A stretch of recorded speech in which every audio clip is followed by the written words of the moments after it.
ಹೆಂಗೆ ಅನ್ನಿಸ್ತಿತ್ತು ತಾಯಿಯಾಗಿ? ಅಯ್ಯೋ ಮನೇಲೆಲ್ಲ ಕ್ವಾಲಿಫೈಡ್ ಇದ್ದಾರೆ, ಮಗ ನೋಡಿದ್ರೆ ಇಂಟ್ರೆಸ್ಟ್ ತೋರಿಸ್ತಿಲ್ಲ.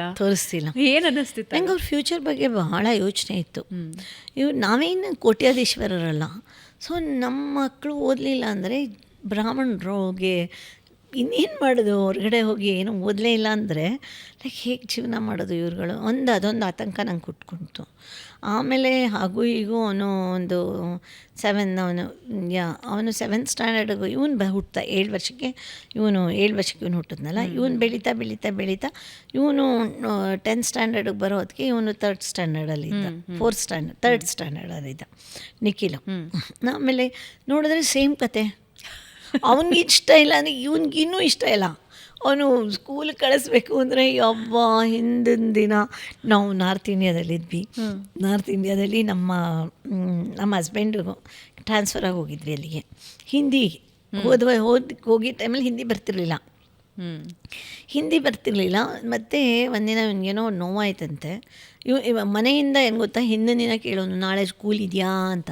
ನಿಖಿಲು ನಿತ್ತಿನಾದರೂ ಅಟ್ಲೀಸ್ಟ್ ಪರವಾಗಿರಲಿಲ್ಲ. ನಿಖಿಲ್ ಇನ್ನೂ ಅಷ್ಟು ಈ ದೊಡ್ಡ ಮಕ್ಕಳನ್ನ ಒಂಚೂರು ಮ್ಯಾನೇಜ್ ಮಾಡೋದು ಇಲ್ಲ, ಅವ್ನು ಪರವಾಗಿರಲಿಲ್ಲ. ಅಟ್ಲೀಸ್ಟ್ ಸ್ಕೂಲ್ಗಾರ ಹೋಗ್ತಾ ಇದ್ದ. ಸ್ಕೂಲಲ್ಲಿ ಹೋಗಿ ತುಂಟತನ ಮಾಡೋನು, ಬಟ್ ಸ್ಕೂಲ್ಗೆ ಹೋಗ್ತಾ ಇದ್ದ. ಯಾರು ಜಾಸ್ತಿ ತುಂಟ್ರು ಇಬ್ಬರಲ್ಲಿ? ಆ್ಯಕ್ಚುಲಿ ಸ್ಪೀಕಿಂಗ್ ನಿತಿನ್ ಜಾಸ್ತಿ ತುಂಟ, ದೊಡ್ಡ ಮಗ. ಆಮೇಲೆ ನಿತಿನ್ ಇದು ನಾವು ನಾರ್ತ್ ಇಂಡಿಯಾದಲ್ಲಿದ್ವಿ.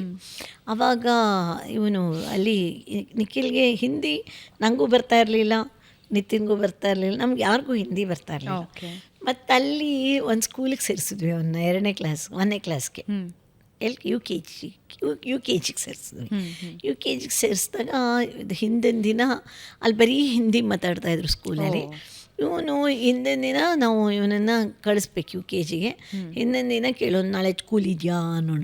ಆಮೇಲೆ ಇದೆ ಅಂದರೆ ರಾತ್ರಿ ಎಲ್ಲ ಆಡೋದು. ಅದಕ್ಕೆ ಏನು ಇಲ್ಲ ಅಂತ ಏನಾರು ಹೇಳಿದ್ರೆ ಮಾರನೇ ದಿನ ನೀನು ನೆನ್ನೆ ಹೇಳ್ದೆ ಇಲ್ಲ ಅಂತ ಯಾಕೆ ಕಳಿಸ್ತಾ ಇದೆಯಾ. ಈ ಕಡೆಯಿಂದ ನಮ್ಮ ಹಸ್ಬೆಂಡ್ ನನ್ನ ಹತ್ರ ಕಿತ್ಕೊಳ್ಳೋರು, ಆ ಕಡೆಯಿಂದ ಹೋಗಲ್ಲಬ್ರು ಆಯಾ ಬಂದು ಸ್ಕೂಲಲ್ಲಿ ಕಿತ್ಕೊಳ್ಳೋರು. ಹಾಗೆ ತಟ್ಟಿದ್ದೀವಿ. ಸ್ಕೂಲಿಗೆ ಕಳಿಸ್ಬೇಕಂದ್ರೆ ಅದೊಂದು ದೊಡ್ಡ ಯುದ್ಧ. ಅಲ್ಲಿ ಹೋಗಿ ಸ್ಕೂಲಲ್ಲಿ ಒಂದಿನ ಹೊಟ್ಟೆ ನೋವು ಬಂದಿದೆ.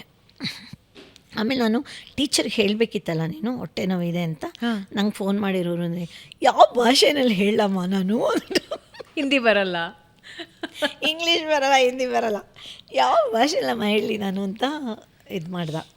Like it is such this one memory. ಅಲ್ಲಿಂದ ಇಲ್ಲಿಗೆ ಬಂದ್ವಿ, ಬೆಂಗಳೂರಿಗೆ ಶಿಫ್ಟ್ ಆದ್ವಿ. ಆವಾಗ ನಿತಿನ್ 10th ಸ್ಟ್ಯಾಂಡರ್ಡಲ್ಲಿದ್ದೆ, ಇವನು 3rd ಸ್ಟ್ಯಾಂಡರ್ಡ್ಗೆ.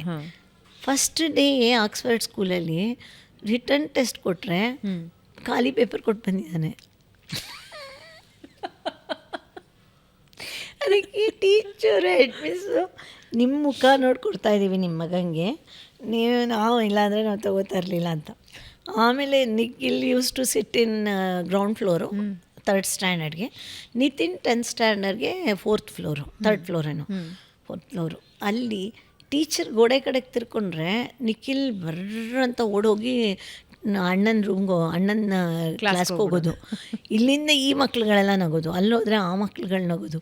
ಎಷ್ಟು ಡಿಸ್ಟರ್ಬೆನ್ಸ್ ಅಂದರೆ ಸ್ಕೂಲು.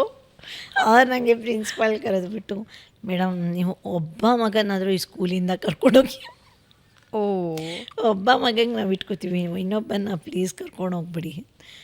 ಆಮೇಲೆ ನಾನು ಅವ್ರಿಗೆ ಪೂಸಿ ಹೊಡ್ಕೊಂಡು ರಿಕ್ವೆಸ್ಟ್ ಮಾಡ್ಕೊಂಡು ಅಂತೂ ಇಂತೂ ಏನೋ ಒಂದು ನಿತಿನ್ PUC ಮುಗಿಸಿ ಇಂಜಿನಿಯರಿಂಗ್.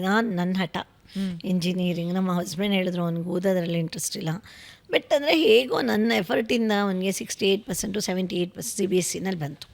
ಒಳ್ಳೆ ಪರ್ಸೆಂಟೇಜ್ ಅದು. ಬಟ್ ಇದು ಅವ್ರು ಹೇಳಿದ್ರು ನಮ್ಮ ಹಸ್ಬೆಂಡ್ ಅವ್ರಿಗೆ ಇದರಲ್ಲಿ ಕಾಮರ್ಸಿಗೆ ಕಳ್ಸೋಣ ಅಂತ.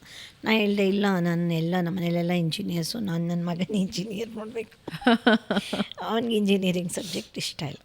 ಆ ಟೈಮಲ್ಲಿ ಲೈಕ್ ಇವನದು ಹೋಪ್ಸ್ ಇರಲಿಲ್ಲ ನನಗೆ, ಇವನು ಓದ್ತಾನೆ ಅಂತ. ಯಾರೋ ಹೇಳಿದ್ರು ನನಗೆ, ಈಗ ಇದು ಫ್ಲವರ್ ಬಿಸ್ನೆಸ್ಸಲ್ಲಿ ಭಾಳ ದುಡ್ಡಿದೆ. ನನಗೇನಂದರೆ ಡ್ರೀಮು, ನಾನು ದೊಡ್ಡದಾಗಿ ನಾನು ಕಷ್ಟಪಟ್ಟು ಫ್ಲವರ್ ಬಿಸ್ನೆಸ್ ಸ್ಟಾರ್ಟ್ ಮಾಡಿದ್ರೆ ಇಲ್ಲಿ ನನ್ನ ಮಕ್ಳುಗಳಿಗೊಂದು ಬಿಸ್ನೆಸ್ ಸೆಟಪ್ ಮಾಡಿಕೊಡ್ಬೋದು ಅಂತ ನನ್ನ ಐಡಿಯಾ. ಹಂಗೆ ಶುರುವಾಗಿತ್ತು. ಓಕೆ. ಇಲ್ಲಾಂದರೆ ಆರಾಮಾಗಿದ್ದೆ. ನಮ್ಮ ಹಸ್ಬೆಂಡು ಮ್ಯಾನೇಜರ್ ಆಗಿದ್ದರು. ಲೈಕ್ ಓಕೆ, Sufficient ಅನ್ನೋದು. Sufficient salary and middle class life. ನನ್ನ ವೀಣೆ ಪಾಠ. So we were living happily. Car ಇತ್ತು, ಇದಿತ್ತು, ಮನೆ ಇತ್ತು, ಎಲ್ಲ ಇತ್ತು.